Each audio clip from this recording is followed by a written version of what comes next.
The A Free Spirit Life podcast is supported by the Live Freely Circle. Did you know more than 89% of women say they feel stressed and overwhelmed with the imbalance of their personal, family, work, and home life?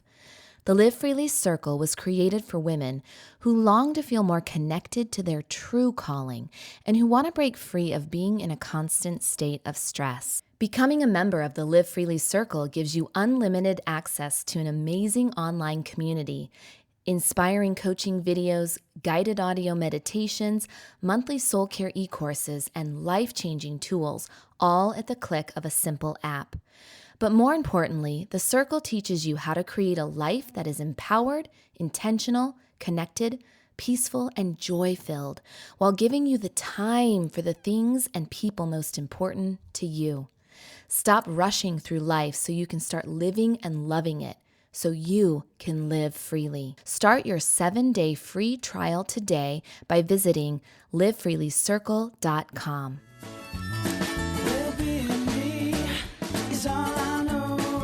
This is episode 30 of the A Free Spirit Life podcast.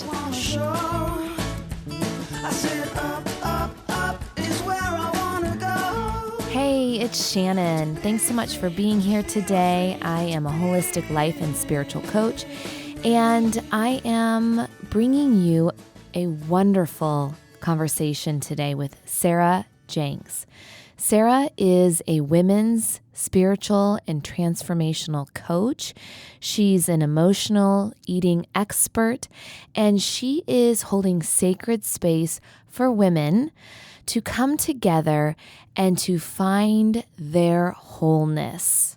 She talks about her journey of emotional eating and how she just realized that she was feeling really bored in her life and that she needed to rehab her life.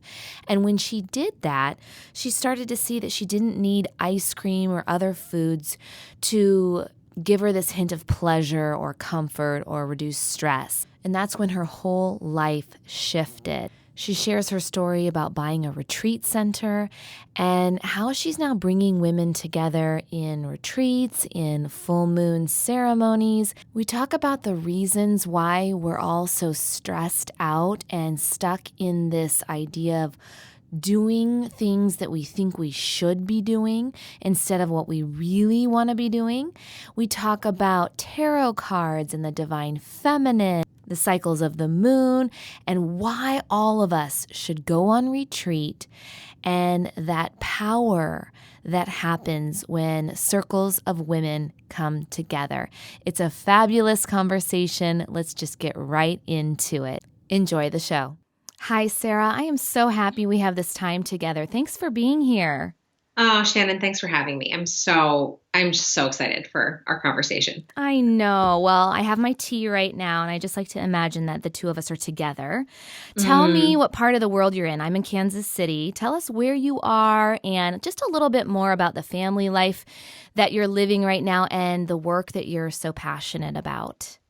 So I live about 40 minutes outside of Boston in a small town called Medfield. And I live with my husband and 3 littles. I have 3 kids, 4.5, 3, and 4 months. And we actually live at a retreat center that we own and run here. And I lead women's circles here. And it's a place for women to come and just sort of unravel and be themselves and have the space to discover who they are and why they're here. And we've only been here for just over a year, so it still feels pretty new. And we were in San Francisco for 6 years before that, and then New York City before that. So this whole country life feels really different. So was that hard getting used to since you've been living in the city, or was it were you ready for it when you found it? I was so ready. Mm-hmm. I was so ready. It felt so cozy and normal to be here in the woods. Felt really good. Can you tell a little bit about the journey that got you there? Because, please. Yeah. So I'll go way back. I grew up really hating my body. and believing that my life would be better if my body was different.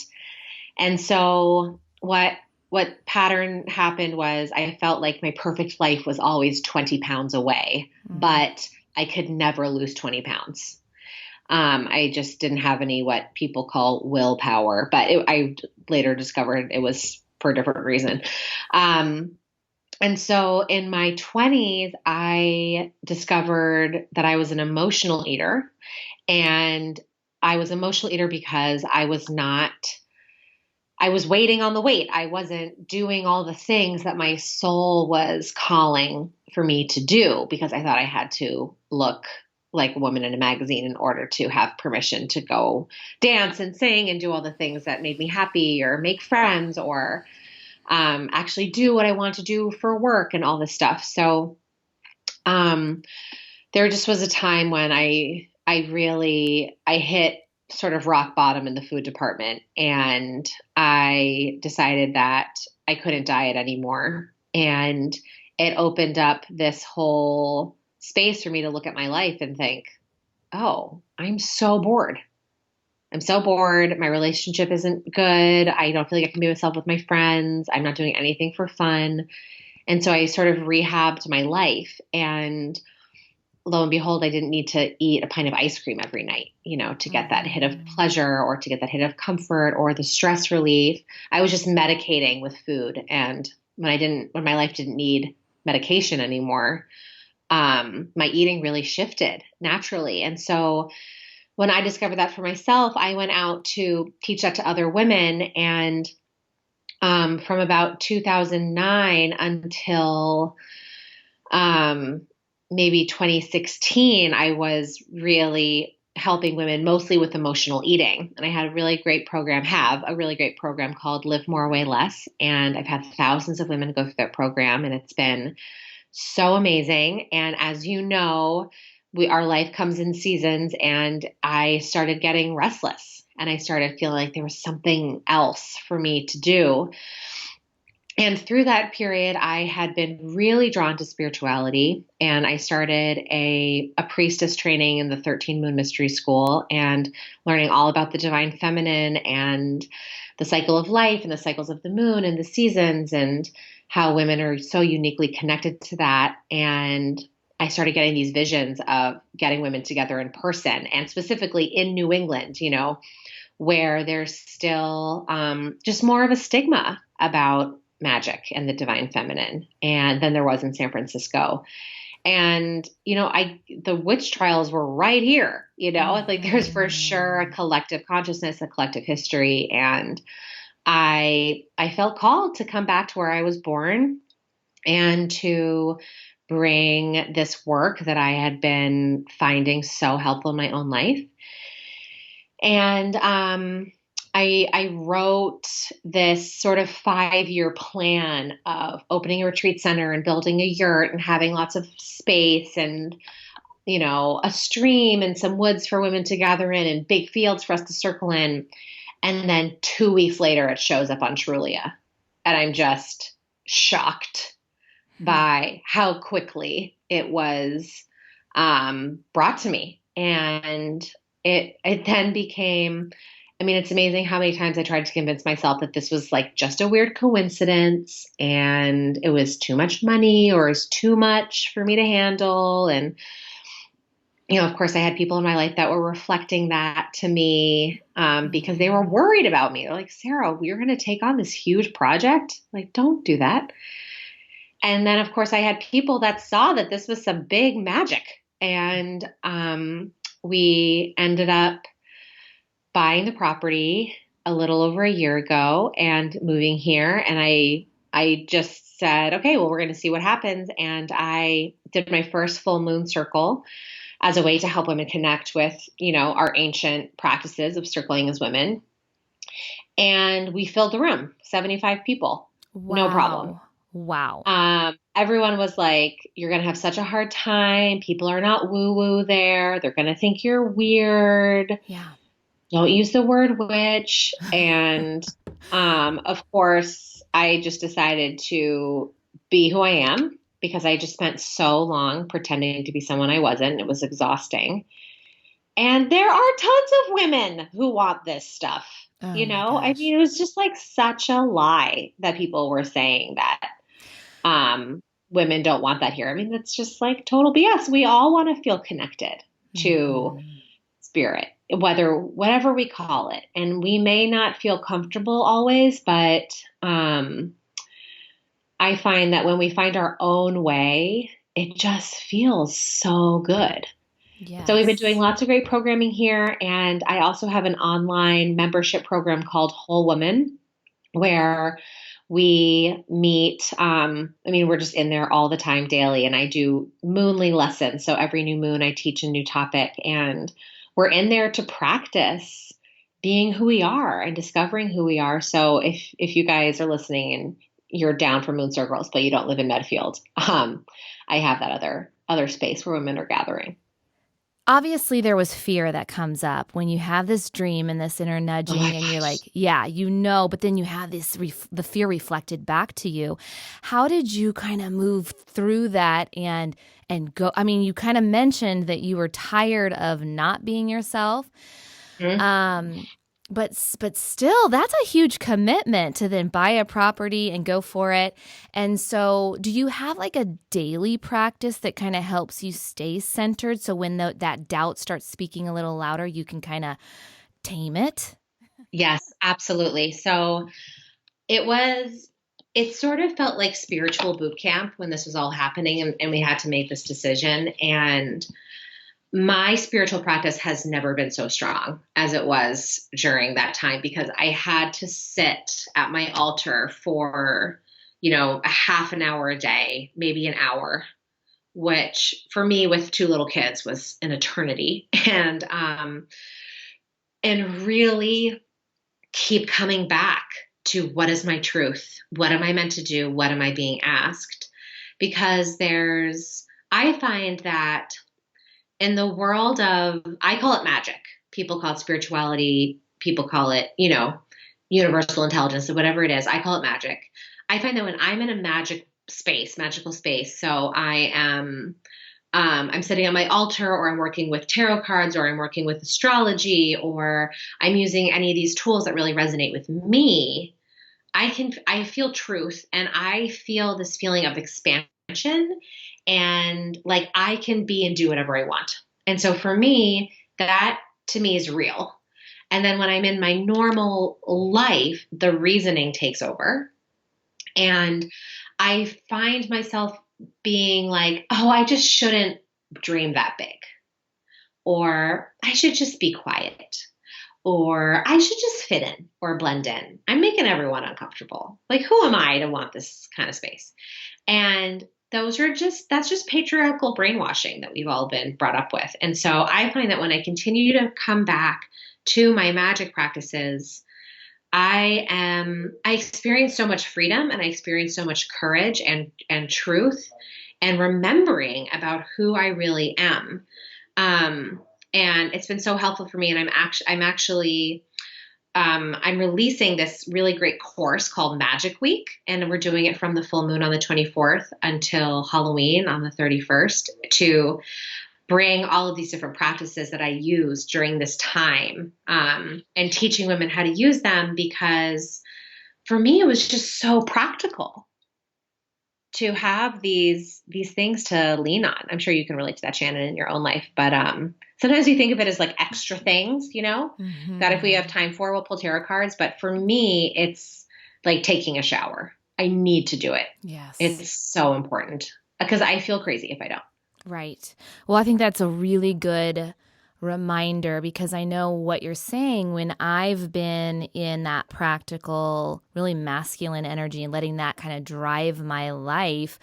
I start to turn on myself. I think, what's wrong Hmm. with me? Why can't I be like them? Why can't I do a 9 to 5? Why can't I just be okay with this? And instead of turning on myself, I've had to learn how to honor that feminine side, that side that's more receptive, that's more Hmm. open, that's more trusting, and I catch myself doing it often where I want to force something to happen. And we need to do both, right? You kind of need the Hmm. balance between both energies. Absolutely. And so I want you to talk about that because I think I think so often we have this misconception of what it means when you say honoring the divine feminine.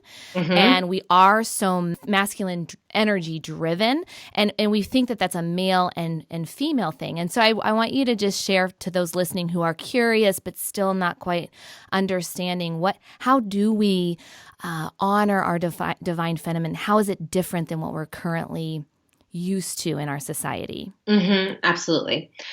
So the construct that I use is really to look at the place we live. So to look at Earth and to look at the moon and to see that the Earth goes through seasonal cycles and the moon goes through the same energetic cycles in a month. A month, that's why we call it a month. And our biology as women, our hormones, our menstrual cycle directly reflects the cycles of the moon. So, and I like to take that a step further, where when we also look at the earth, we know that the earth has 4 elements: earth, air, fire, and water. And in order for anything to grow or be alive, we need to have those 4 elements. So, and what's really cool is that when you lay this out in a grid, this gets a little out there sometimes, but when you lay this out in a grid, the elements perfectly line up with the moon and the seasons. So I say that for us to remember that as women, we are not one thing. We are all things. We're constantly changing like the moon. We rely on more than one source of being fed, just like the earth. We need all 4 elements. And I believe that all 4 of these elements represent something in our system, where I say like the earth is like our body, and the water is like our emotions and our relationships. Fire is our wildness, our passion, our creativity, our soul work. And air is our work in the world and our warriorness and our masculine energy. So I really feel like it's not just about worshiping the divine feminine, but it's about understanding that part, like the divine feminine teaches us that we are in balance, and that includes masculine energy. Is this making sense? Yes. So I just think it's so cool to be like, we live on this earth, we have all these things. This cycle of winter, spring, summer, fall is everywhere. Why do we think that we are not included in this cycle? I'm imagining you at like a neighborhood party, like how I feel, because I'm a yoga teacher. Yeah. And I talk a lot about Ayurveda, which is very similar in that we honor Yep. the elements. And I'm like, oh, you must be a fire body type. And it's so funny because people love that information, but I'm sure there's a part of them going, oh, what is she talking about? Yeah. She's bringing up that fire energy talk again. Yeah. So I'm thinking about the women, some of them who I coach, who are working in kind of a mainstream job. They're not really happy with, life is just feeling fast paced. They're rushing through it, and they know that something is missing. They are hearing the calling. They're hearing it. But how to get off the train is a whole nother thing. And so I like how you talk about, we kind of have this one-size-fits-all mentality to happiness. And we, when we're comparing ourselves to what we see on Facebook or the people we work with or our, community, it can be daunting when it's time to follow and listen to that calling. So walk us through, for those women who are listening right now, and they're like, yep, I hear this, I feel this, but how do I? I've got young kids, I've got financial stress. How do I get there? Yeah. So I think what's really important for all of us to remember is that this one size fits all definition of happiness, which to me felt like, oh, just have a couple kids and find a partner and buy a house and you'll be happy. And I got those things and I looked around and I said, I'm so miserable. And I now feel so guilty for my kids and my husband not fulfilling me. And this is part of the patriarchal brainwashing that we have been a part of. Or we've been told, and it can be different for everyone. Like we're told from our parents, like just be a lawyer and then you'll be happy, or just do this and then you'll be happy. And here's the thing, happiness isn't something that you do. Happiness is, are you living as close to your soul as possible? So our own definition of happiness is as unique as our fingerprint. Yes. There's no finding it from anybody else. Like sometimes we can have a recognition, and that usually comes in the form of jealousy. So like when we're jealous of someone, it's usually because our soul is like, oh, I ache for that. Yes. I want that. I see how I am really desiring that in my life. Or we're desiring that they just seem self-expressed. We're just desiring the self-expression, not necessarily how they are expressing themselves. So all this is to say that the practice is about creating enough space so that you can hear who you are. Yes. And then start to act from that place. So I always say it's good to start with 15 minutes a day of just sitting down on the floor and just listening or just feeling. But here's the thing that happens. Many of us don't have 15 minutes a day. Mm-hmm. And then we have to look at, okay, where are we? Like, I basically feel like women spend 90% of the time doing stuff we don't want to do. Mm-hmm. And so we then have to go through the work of uncovering, what do I want to do? What do I not want to do? And then when it actually comes time to ask our partner to do something because we don't want to do it, or ask our kids, or pay for someone else to do it, then all of this brainwashing belief system comes up again about, oh, I just should do the laundry, or I just should do the dishes, or I should stick with this job because it pays well and I get good benefits. Or we say, not even should, I can't. We feel trapped. Mm-hmm. We feel like we have no choice. And again, like that's the brainwashing. And I believe the brainwashing happens to deliberately keep women from recognizing their power. Mm-hmm. And it's so important for us to realize, okay, my stuckness isn't about me. I think this is one of the big shadows of the personal development arena, is that we feel bad, like we're doing something wrong, right, if we feel stuck. And what I really want women to know everywhere is, no, this is not your fault. You grew up in a world that has been telling you all of these lies for so long to keep you stuck. And what I normally find is that when women really get this, they find their inner revolutionary and they decide to stand up for their soul and what they know they're meant here to do, or at least start looking for it. And then when we do, as you know, like the universe starts sending us all these signs, and then we start to feel like, oh, the universe wants me to be myself. Mm-hmm. Even though I'm scared too, and I may be worried about what my parents are going to think or what my partner's going to think, the universe wants me to be me. And then we just have to have the practice of walking on that path and have a support group to keep us on that path. Which is why I have my Whole Woman membership. It's basically a support group for women who are deciding to be themselves in real life, because, it's like, I remember I had to really work hard. Like the first few parties I went to in Massachusetts, I really had to think about what I was going to wear, mm-hmm. because part of me wanted to put on my Massachusetts disguise, right? Right. And talk and like play the role of the Massachusetts girl. And this was just what was in my head, by the way. It was me making assumptions. And I had to work really hard to be like, no, how am I going to show up as myself? And for me, that meant dressing differently than a lot of the women at the party. And I know this sounds dumb, but this is big work for a lot of us, right? Mm-hmm. To stand out, to not work so hard to be accepted, to blend in, to fit in, because we've been taught that sameness equals safety. But in Whole Woman, what we say is we're all different, and isn't that amazing? So we're trying to redo the paradigm. But so what would happen is I would show up at these parties. I love that you brought into the cocktail party into the, the conversation here, because now I'm on a roll. But I'd show up, in my like indigo dyed dresses with a feather earring, and like sometimes a no bra. Bless my husband. He's like not like this. And he just like lets me do my thing.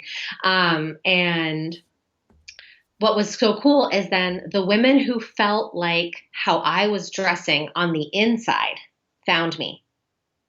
Yes. And so I was able to find my people so quickly, because even if they were in a disguise, they recognized themselves in me.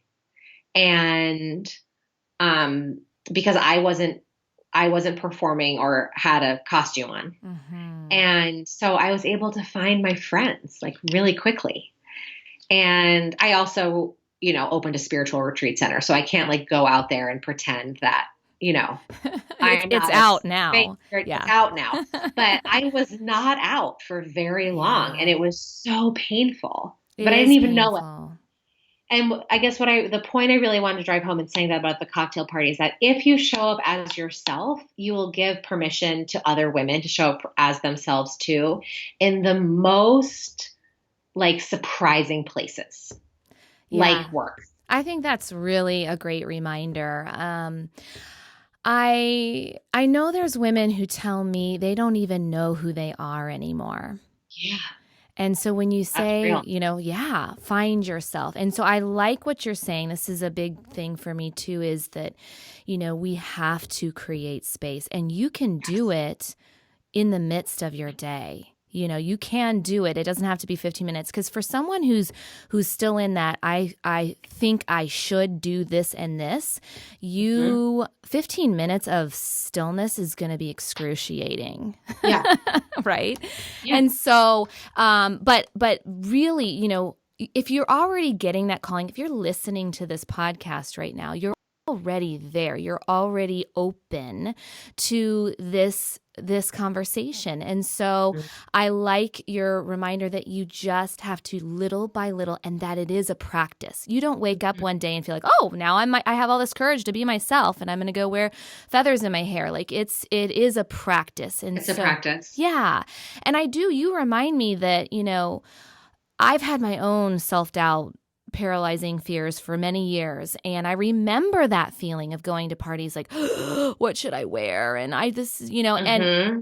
and I have to say that it's been a long journey, but God, it is so freeing now to go to parties. And I don't even think that way anymore. I feel very grounded in who I am. And that feels really good. Now I still have fear. And so talk to me about facing those fears, because I think sometimes we think we're supposed to be fearless. And I like to remind women that to do these things, to be yourself, it does take courage. You have to walk through that fear, right? You really do. And it keeps coming up in different ways, because we're always going through different seasons. I'm in a time right now where I'm really looking hard at how I am in my work, and how maybe I am running some old patterns that aren't working for me anymore, whether it's how much stress I bring to the table, or the number of things I put on my plate, or the pressure I put on myself to be the next big thing, I'm really looking at all of that. And in that process, I'm coming up against all this fear around money, around being seen, around stability, around acceptance. It's the same stuff, that comes up. It's when we're getting dressed in the morning, or when we were buying this house, or when when I found out I was pregnant for the first time, all that stuff. But it just keeps coming up. And then we just have to keep coming back to the space, creating space and asking. I find that if I just ask, whether I ask in silence or I ask while I'm journaling, I usually get a pretty solid answer. Or I'll ask my tarot cards, again, these like tools that can sound kind of woo-woo are just like really practical, and I can snap myself out of it. But I've just learned how to be with the fear, I guess, but it doesn't feel any easier. It still hurts, Absolutely. So tell us, so you talked a little bit about your full moon ceremony. I would love to hear more about that. First of all, for 75 people, that's amazing. Must have been quite an experience. I'd love for you to share a little bit about it. And also for those women who are wanting to do some sort of full moon ritual of their own, what can we do at the full moon? What is this, significance of it? Awesome. So the full moon is halfway through the moon cycle. So if we want to back up, if you're doing this on your own, and we do this together in Whole Woman, which is super fun, where on the new moon, we set intentions because it's the tiniest sliver of light. It starts a new moon cycle. So it's like the first beginnings of spring, the first little sprouting of seeds, when you can first see the things above the ground. So we set intentions, like maybe you want to set intention about making money, or I'm setting intentions right now about finding like peace and equilibrium with what is the truth about my work right now and how I'm working. And then we can do a small ritual. So for setting intentions, I love to write out my intention really clear. And I will usually, if I just want to be simple, I'll just pray over it. And I'll just say, like, Grandmother Moon, please help this intention come into fruition. Sometimes we can bring in other elements if we want to get super fancy about it. We can bring in some herbs or some special candles. And if you just Google new moon intentions, there's like lots of things that you can do. But I like to keep it simple. So just have some quiet time, write down my intention, pray over it, and let it go. And then on the full moon, what I like to do is I revisit that intention. And I think about, what do I need to do? Like, how do I need to course correct in my life in order to help this intention come to fruition? And during the full moon, this is when women would get together at night, because we could see better, and do some magic on our intention. So more praying, maybe we always dance at our full moon circles, because I find that it just brings a lot of positive, great energy into the room. It's like a prayer.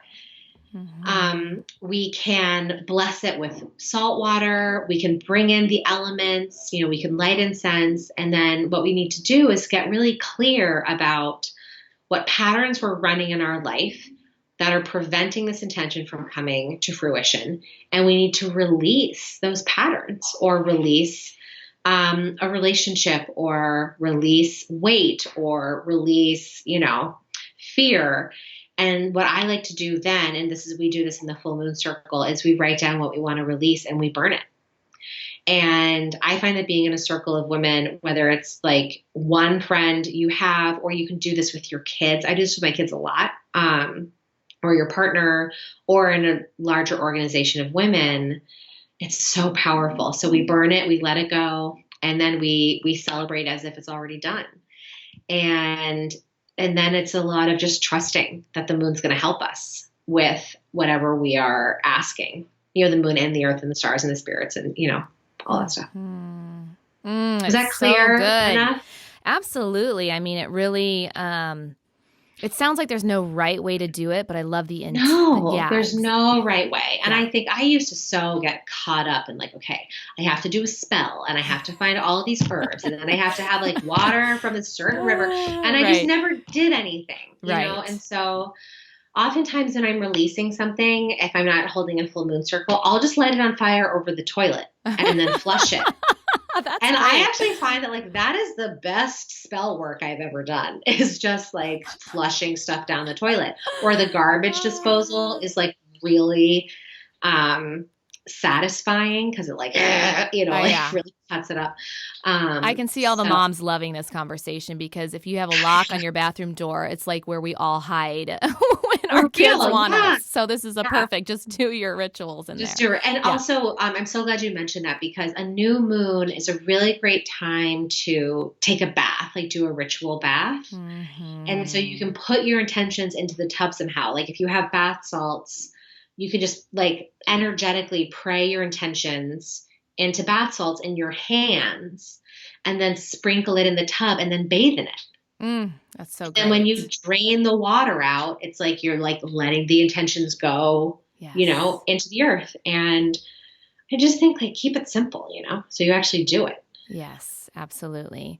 There's a few other things I want to ask you, but let's go back for a minute when we were talking about, the things we think we should do. And you say we've been kind of brainwashed and, we have this guilt that comes up. So often I find that when we have this wound or this, thing of not feeling good enough, not feeling enough, not feeling our wholeness.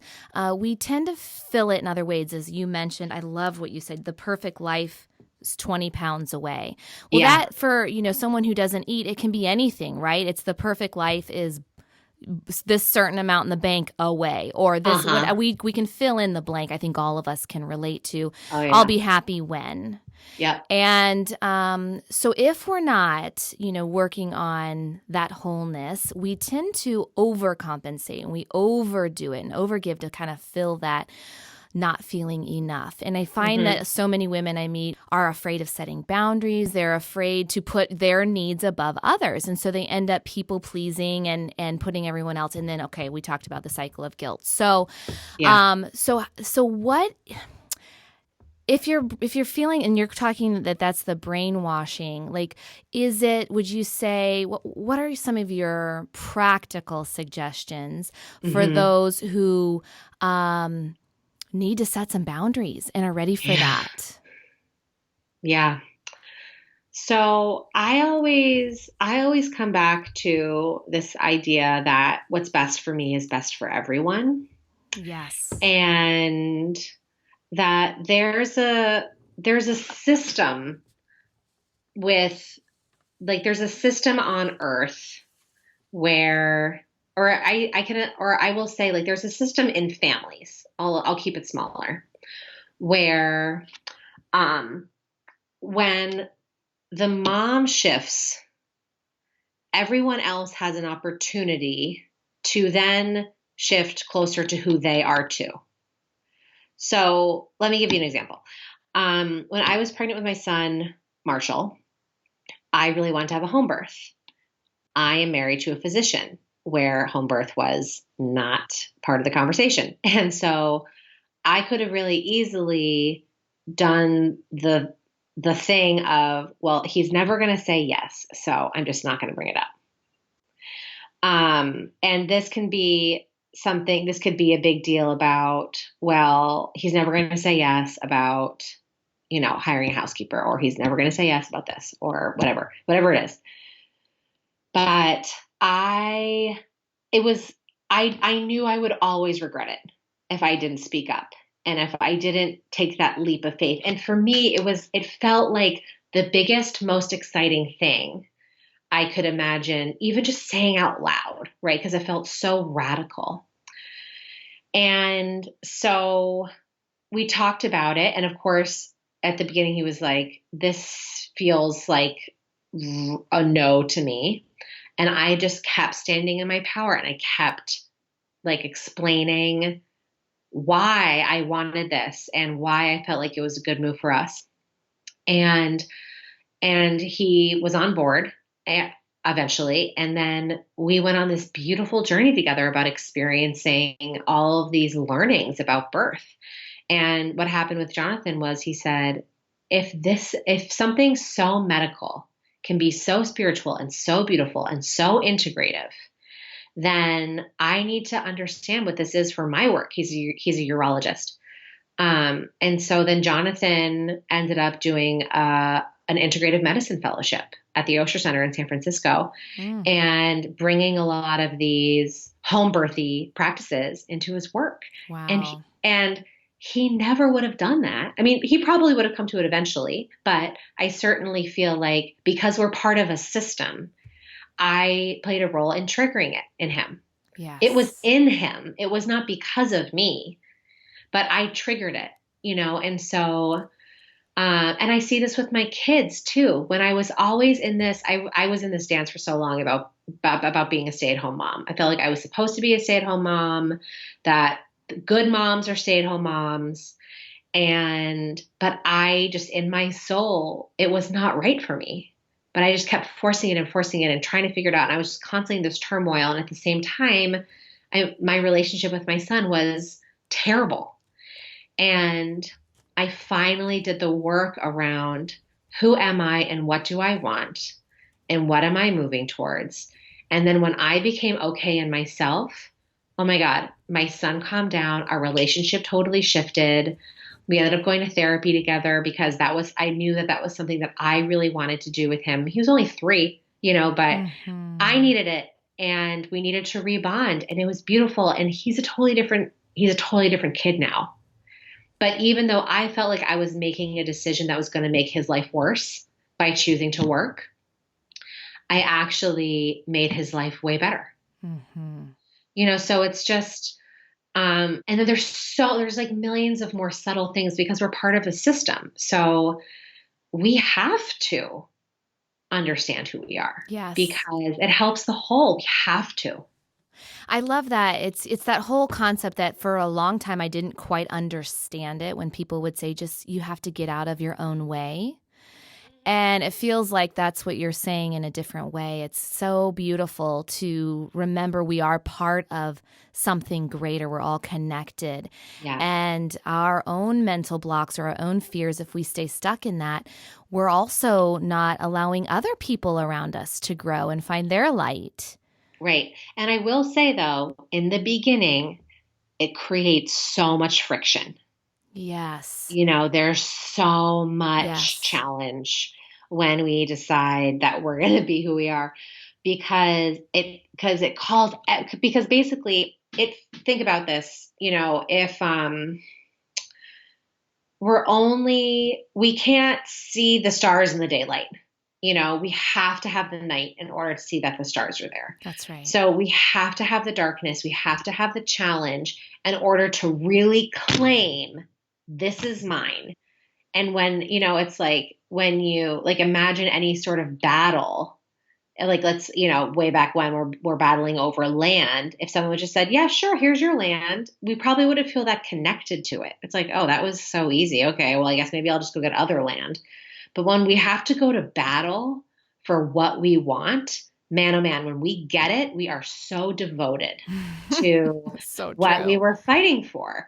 Yes. And so we have to know that shit comes up in a big way when we decide to go there. But then on the other side, just the rewards are so blissful. I always say you have to walk through mud. Like no matter what, you're starting through, any new, whether it's you just want to start a running practice or whatever. It's, eat a little better. It feels like you're in mud in the beginning. Oh yeah. I mean, it's like mud, snowstorm, a war. I mean, it's like mud is the easy stuff. Yes. It's like you really have to walk through fire. Yes. To find yourself. So it's natural and it's okay to feel like giving up sometimes, right? I think it's needed. Mm-hmm. I think it's needed to give up and then find that part of you because it's the training because who we are and what we are meant to have and do in this lifetime is a big assignment, right? And so getting there to that big assignment, we're being trained, we're being schooled, especially we're in the personal development arena. And we're basically raising our hands and saying, please put me through every situation that any woman is ever going to feel so that I know how to help them. Or, it's like I had to go through all this fire, for me. I mean, I still experience so much privilege as a white woman, so it's a very different fire. But for me, that's what it felt like. And I now have the skills that I need now that I'm here in this phase of my life. And I will go through it again, because it's just cycles. Mm-hmm. That's so good. Well, tell me about your retreat center. And I'm hosting 2 retreats this fall. I love retreats. I love bringing women together in circle, in community. Talk to me about, and tell those listening, why should all women go on a retreat? It's that space that we're talking about. Yes. And it's radical space. And you know what? It gives everyone at home an opportunity to find themselves without you there. It's so important for them to have their own experience that they can tell you about. And for us to just not have the noise, to get away, even if we just go and we sit and we do nothing, but also to have the container that holds us in the fire. It's just so powerful, and we now only do day-long retreats here, which has been a fun thing for me to explore. And I find it's amazing what you can do in a day. It's remarkable what you can do in 3 days. And if you can find a week to yourself, holy moly, you'll emerge a different person. Mm-hmm. It's so true. Yeah. And I like that you mentioned the people you're leaving behind, because I think a lot of times if you are a mom listening, that is sometimes the hindrance that keeps us from going. And I remember that very well. Like, I know that it's hard to leave. Oh my gosh, once you go away and then they get their time to figure stuff out without you there, it's a win-win for everybody. It totally is a win-win. It's amazing. You talked about tarot cards a little bit. What are your kind of favorite, and I'd love to hear a little bit more about how you use tarot cards in your life. Are there any other prayers or mantras, or do you meditate? Like, what's kind of your go-to? You've talked a little bit about it, but just any favorites that you want to share? Yeah. So I'm a big altar person because I'm a Libra, so I'm super visual. And for me, it's a place where I can drop in. It's like when we have a certain environment set up, we then have a body memory of what it feels like to be in a spiritual space. So I'm really into symbols. I have a pregnant Mother Earth on my altar, and I'll usually set it up based on what intention I'm doing. So like if I'm setting up an intention around really tuning into my sensuality and pleasure, I'll have a lot of pink on my altar and a lot of symbols that revolve around that. If it's something around really inviting a lot of women into my Whole Woman membership, I will do an altar to Whole Woman. And then, so I try to sit at it every day, though I will be totally honest, I have not been good about it recently, and I'm feeling it. So I'm going through the process of rededicating myself to that work. And, it's hard with the 4-month-old, and, anyways, I could go on and on about all the excuses that I've been running through my head, but I'm trying to figure that out. And when you say altar, is it a shelf? Is it a special, So I use a trunk. Okay. I just have a random trunk that I put a tablecloth on, and I have a candle and incense, and I keep my journal there and my tarot cards next to it. And I have some crystals on there, but you can use an Amazon box. You can use, your dresser. You can use your desk, I think it's nice having something that's separate, like in the little corner of your bedroom or somewhere where you can set it up privately. But most of the women in Whole Women will just get an Amazon box and put like a cloth napkin on it. Again, like, let's just keep it simple. And we'll just put a candle there. You don't have to get a bunch of stuff, but just get a candle. And maybe a rock from outside, or maybe a leaf from outside, or a stick, or something that resonates with you, a pine cone. So just to keep it simple. And then when I sit there, I will often journal. I'll often just sit in silence, and I'll ask a question and pull a card. And sometimes I'll pull tarot cards. Sometimes I'll pull like oracle cards, which are cards that just sort of tell you what's up right away, which is kind of nice. Like, I really love the Sacred Rebels deck, is really great. That's usually my go-to: journaling, cards, sitting in silence, and symbols. So the intention of pulling the cards is really you're kind of putting off that energy, that vibration, and then you're practicing trusting that whatever card you pick is the one that you were meant to pick. Is that right? Exactly. Okay. Yes, exactly. Yeah. Awesome. So Lindsay Mack, who is an incredible tarot card reader, she basically says that our hands are an extension of our heart. And so it's like our heart is picking the card.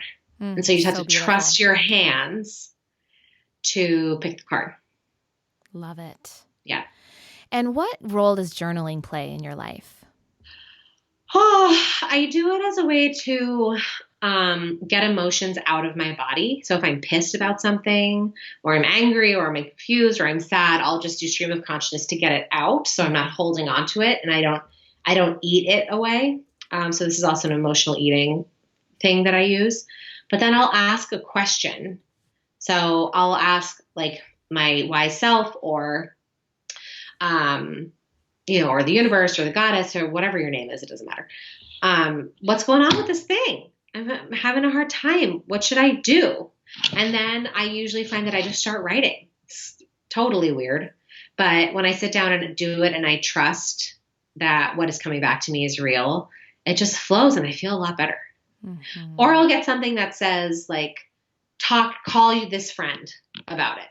And then she has the answer, but it can just be as easy as like, what do I do? And we all have different ways of hearing, some people hear through journaling. Some people hear through being silent. Some people need to go for a walk. Some people need to talk it out. It's just different for everybody. We all have a different language. So with your young kids and your retreat center and your online program, how do you balance all of this? I have a lot of help. Mm-hmm. So I have an amazing woman who works with us. She comes at 7 a.m. and she supports us. She supports me helping get the older kids to school in the morning because my husband goes to work early. And she takes care of the house, 100% of the house. And we order our groceries, and Jonathan will run whatever errands we need to do on his way home from work. And we order a lot of stuff from Amazon. So like the whole like house care thing, I don't do. And, it adds a little extra financial pressure, but to me, the energy that I can put into my work to make a little bit more money is easier than me needing to take care of the house. Yes. Does that make sense? Oh, yes. It's so good to hear because I do know I talk to a lot of women who I think are being swallowed up by the domestic part of life. Yeah. Well, it's a full-time job. Yeah. Yeah. It's not fun. No, it's not fun. Yeah. And, humans are meant to live in a house with like 15 other people. Yes. Yes.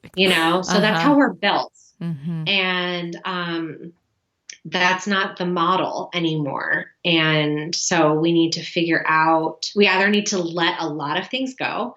And before I could have all the help that we have now, we just lived in a messy house. That's good. And I like that you say that because I think perfectionism gets us into a lot of trouble. And if you can't right now afford a cleaner, then, be okay with it being a little messy. But I will say a lot of this work we do in Whole Woman, a lot of people say, I can't afford a housekeeper. And I'll be like, okay, well, how much is it in your area? And they'll say, I don't know. Right. I'm like, okay, well, how do you know that you can't afford it? Okay, let's do some research. And they're like, oh, it's $80. I'm like, okay, so could you do $160 a month? And they're like, I don't know. I'm like, okay, well, why don't you look at your budget? They're like, I don't have a budget. I'm like, right. Okay, let's make a budget and let's really look at where and how you're spending their money. And then all of a sudden they realize, oh, they're spending $160 on this thing that they don't even care about. Yes. And they can just now have a housekeeper. Oh, I actually have enough money for a housekeeper for every week. And It's like, great. So I think it's really important to really, really, really know where your money is going. And if you're going to say, I can't afford it, to have that really be true. Because there are a lot of people who can't afford it.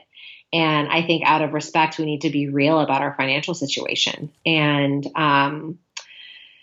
to really have our resources allocated in a way that allows us to be freed up to help people that need it. Mm-hmm. Because if you have the money to pay for a housekeeper and now you have the energy to help people do voter registration or to help raise money for a cause you really believe in, or, a way to give back, like that's our obligation to do that.